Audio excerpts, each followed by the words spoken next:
नमस्कार, मेरा नाम है वैशाली गोगिया और मैं आप सभी का स्वागत करती हूँ हमारे चैनल पर। दोस्तों, कोरोना वायरस ने पूरी दुनिया में कहर बरपा दिया है, तो इसके साथ ही बदलते वक्त में इस वायरस के नए नए वेरिएंट सामने आ रहे हैं, जिसने सभी की चिंताएं बढ़ा दी हैं। तो अब इन नए वेरिएंट्स की बात की जाए तो 70% ज्यादा तेजी से फैलते हैं। तो साथ ही में कई देशों में वैक्सीनेशन की प्रक्रिया शुरू हो गई है। हमारे देश में भी 16 जनवरी से वैक्सीन लगने का काम शुरू हो चुका है और वैक्सीनेशन के बाद कई सारी खबरें अपडेट्स हर जगह से आ रही हैं, जिनमें से मैं आपको बताऊंगी कुछ 5 मुख्य खबरें। दोस्तों, चलिए शुरुआत करते हैं। सबसे पहले बात करेंगे कोरोना केसेस के बारे में। जी हाँ दोस्तों, कोरोना वायरस के नए केसेस मिलने की रफ्तार अब काफी धीमी हो गई है। पिछले 24 घंटे में 13,778 नए मामले सामने आए हैं और इस तरीके से धीरे धीरे करके ही सही पर केसेस में कमी आ रही है, क्योंकि लोग सारे के सारे प्रिकॉशंस रखते हैं, उनका ख्याल रखते हैं और साथ ही में वैक्सीनेशन भी शुरू हो गया है। तो यहाँ पर आपको बता दें कि टोटल केसेस हो गए हैं 1,05,71,773। तो वहीं पिछले 24 घंटे में 143 लोगों ने इस वायरस की वजह से अपनी जान गंवा दी है। तो कुल 1,51,419 लोग पूरे देश भर में कोरोना वायरस से अपनी जंग हार चुके हैं और इस दुनिया को अलविदा कहकर जा चुके हैं। बात की जाए एक्टिव केस की, तो फिलहाल 2,08,012 लोगों का कोरोना वायरस का इलाज चल रहा है। दूसरी जो अपडेट है वो ये है कि नॉर्वे में वैक्सीन लगवाने के बाद 75 साल से ज्यादा उम्र के 29 लोगों की जान गई।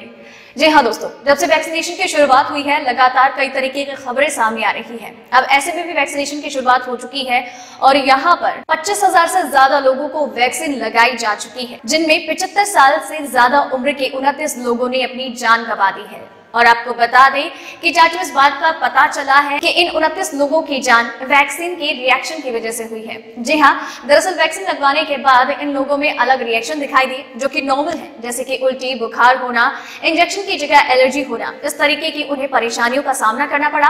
साथ ही उन्हें जो पुरानी एलर्जीज हुई थी वो भी इस दौरान काफी ज्यादा ग्रोथ कर गई, जिसके बाद उन्होंने इन सब चीजों से निजात पाई और इसके साथ ही इन सारी तकलीफों का अंत हुआ उनके अंत के साथ, यानी कि इन वैक्सीन की वजह से रिएक्शन काफी ज्यादा गंभीर हो रहे हैं, जिनमें लोगों की मौत हो रही है। तीसरी जो अपडेट है वो ये है कि कोरोना वैक्सीन के साइड इफेक्ट्स के बीच में एम्स डायरेक्टर रणदीप गुलेरिया ने कहा, मैं बिल्कुल ठीक कर रहा हूं काम। जी हाँ दोस्तों, दरअसल 16 जनवरी से वैक्सीनेशन की प्रक्रिया शुरू हुई और इसी बीच में डॉक्टर रणदीप गुलेरिया ने अपनी एक बात सामने रखी कि वो भी इस वैक्सीनेशन का हिस्सा होना चाहते हैं और वो भी वैक्सीन लगवाना चाहते हैं। उन्होंने वैक्सीन लगवाई अपने ही एम्स में, वो भी डॉक्टर हर्षवर्धन के सामने, जो कि हमारे देश के स्वास्थ्य मंत्री हैं।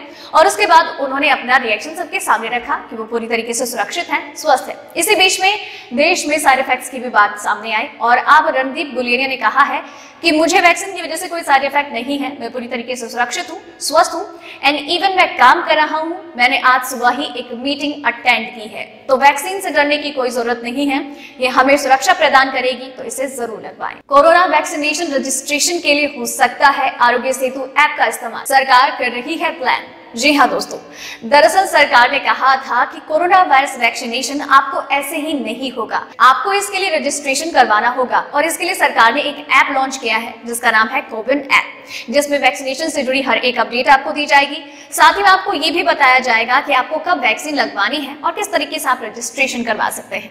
इसी के साथ ही आपको बता दें कि सरकार ने अपना एक नया प्लान सामने रखा है। उन्होंने कहा है कि अगर आपके पास आधार कार्ड नहीं है तो आप मोबाइल फोन से भी इसे कंटिन्यू कर सकते हैं। इसके लिए आरोग्य सेतु ऐप का इस्तेमाल करके आप वैक्सीनेशन के लिए रजिस्ट्रेशन कर सकते हैं और इसके लिए आगे की प्लानिंग जारी है। और वहीं आपको बता दें कि कोविन ऐप कब इस्तेमाल किया जाएगा और इस बारे में सरकार पहले ही सबको आगाह कर चुकी है। अब ये तो आने वाला वक्त ही बताएगा कि कोविन और आरोग्य सेतु ऐप किस तरीके से आपको रजिस्ट्रेशन में मदद करेगी। वैक्सीन नहीं लगवाई तो सरकार काट लेगी आपकी सैलरी। जी हाँ, चौंका देने वाली खबर है लेकिन सच है। जी हाँ, 16 जनवरी से देश में वैक्सीनेशन की प्रक्रिया शुरू हो चुकी है। बात की जाए पूरी दुनिया की, तो पूरी दुनिया भर में वैक्सीनेशन का शुभारंभ हो चुका है और लगातार वैक्सीन लगवाने वाले लोगों की संख्या में बढ़ोतरी हो रही है। लेकिन जिस तरह की अफवाहें सामने आ रही है वैक्सीन को लेकर, लोगों के मन में काफी डर भी बना हुआ है। तो इस वजह से लोगों के इस डर को भगाने के लिए उनको प्रेशराइज किया जा रहा है या फिर उन्हें समझाइश दी जा रही है कि आप लगवाएं, आप सुरक्षित होंगे। लेकिन इसके उलट एक नई खबर सामने मिली है कि अगर वैक्सीन नहीं लगवाई तो काट ली जाएगी आपकी सारी सैलरी। अब आप कहेंगे कि ये मामला कहाँ उठा है, तो हमारे देश में झारखंड राज्य का है।